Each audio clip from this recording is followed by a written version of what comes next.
All right, what's up, guys? I know I've talked about this before. Let's talk about it again. We're going to talk here about squad cohesion and why it matters and exactly what it is. Now, I'm going to tell you, I don't have the knowledge of somebody like Evidence-Based Football Manager. I haven't gone through and looked at a whole bunch of different scenarios and what improves it, what doesn't improve it. But I'm going to tell you something.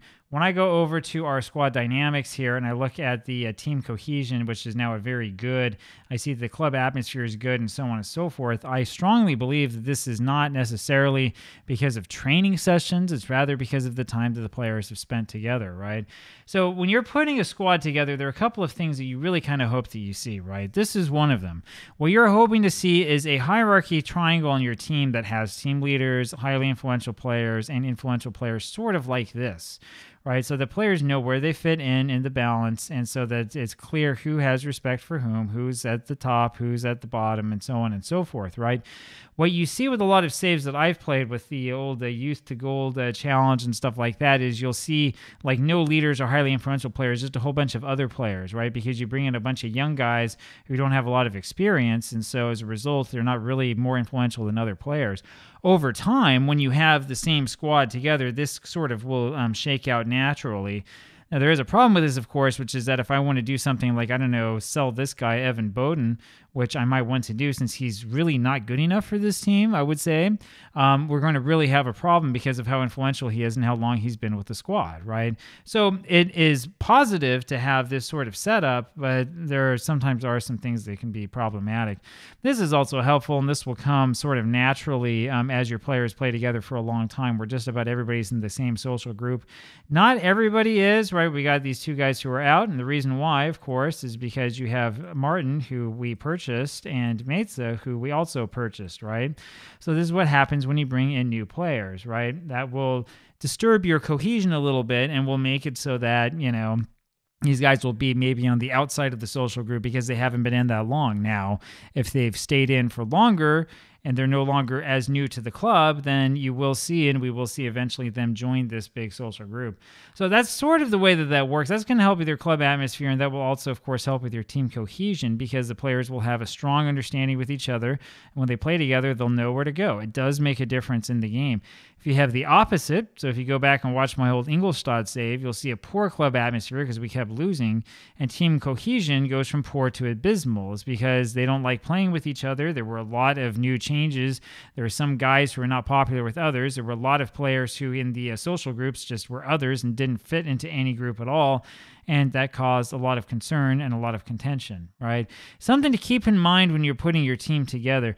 There are a couple of things that can help naturally with this, right? You want to have players who speak the same language. You want to have players who are from the same country where possible. And you really want to have players who have personalities that are similar in that match.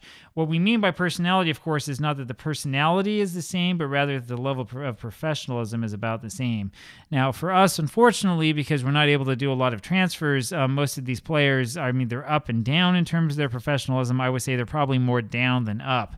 But when you're putting together your squad for a normal save, not a crazy save like this one, you definitely want to pay attention to those personalities. Pay attention to that professionalism and make sure that you have players who are around the same level as much as possible because they'll get along better. Now, I'll show you the training that I use. I've showed this before, but many of you may have not seen it. When I do my training schedule, I don't do my own. What I do is I use this training schedule, which should look familiar. Thank you to Max at Evidence-Based Football Manager. This is the evidence-based training schedule. It's created for FM22, still works for FM23. It works perfectly, if you ask me. My players love training. They always train well. You'll notice here, though, that there's none of that special stuff, the extracurricular stuff, the community outreach or the team bonding. You can use this, I think. I don't know. I've got to go back and look at his spreadsheets. I think that it does do something to squad cohesion. What exactly it does, though, is beyond me. When it comes to being able to play well, I would say you're probably better off using rest and then just using match practice, attacking, and resistance, because those are the things that we know are actually the most powerful, right? Depends upon whether you want to min-max it or not.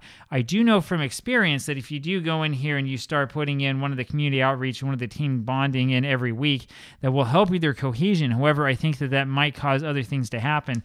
And yes, I have seen players get injured as a result of having those sections, right? So the potential for injury does increase. Even if Sports Interactive tells you that it doesn't, it does. I have had experience with this. I know that this is the case. right? When we're talking too about individual training and how guys are doing, so you can see here from the training rating alone, everybody's training well except for these two guys who like don't play, right? Everybody else is doing extraordinarily well in training. That's what happens when you use that training calendar. And the same thing happens here for the few guys who are actual players on our under 19 squad. Everybody's doing well in training, right? Everybody loves it. Everybody's doing a good job. I don't have to scold players for doing a bad job in training. That's another thing that helps when we're talking about the dynamics, right? When you have an issue, if you do something like take, say, Evan Bowden and make him, instead of being, what is he, like an important player? Let's see here. I'm sorry, this is over here. Yeah, an important player. When I tried to turn him into a regular starter, he got upset. Then the dynamics started to go down. Club atmosphere went down. Team cohesion went down a little bit. Managerial support went down. And he was over here with like 12 players supporting him, right? So you've got to be really careful about doing stuff like that. I know it will come up in your weekly meetings and your assistant manager will say, oh, we should do this with this guy and that with that guy. I mean, he's probably right. I told you before, Bowden's a good player, but he's probably not good enough to stay on this team long term, right? But when we're thinking about these dynamics and making sure that people get along together, it might be better to allow a guy who is not such a good player to remain in a real influential position on your club, right? Instead of like making him upset and then running the risk of making like everything go totally crazy, right? So anyway, that's just my opinion on the subject. Like I said, there's so many variables that are here in Football Manager. You're not going to figure this out on your own. Like you play one save and you can figure out what works for the one save.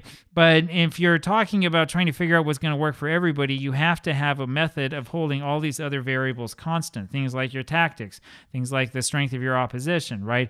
Things like the players that you've signed on your team, your professionalism level, your level of ambition, you know, and on and on and on.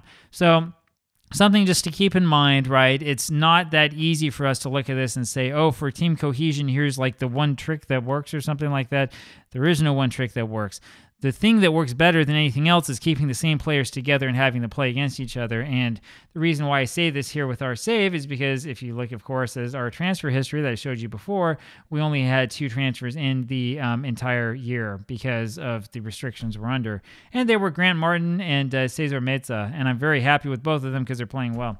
Anyway, those are my thoughts here on squad cohesion. Let me know what you think. I would love to hear your feedback. Know what you're thinking about. If you think that I'm completely wrong and that there's something I've missed, let me know because I'll test it. I'll try it out. Might as well. And we'll have more videos like this in the future. Talk to you later. Bye.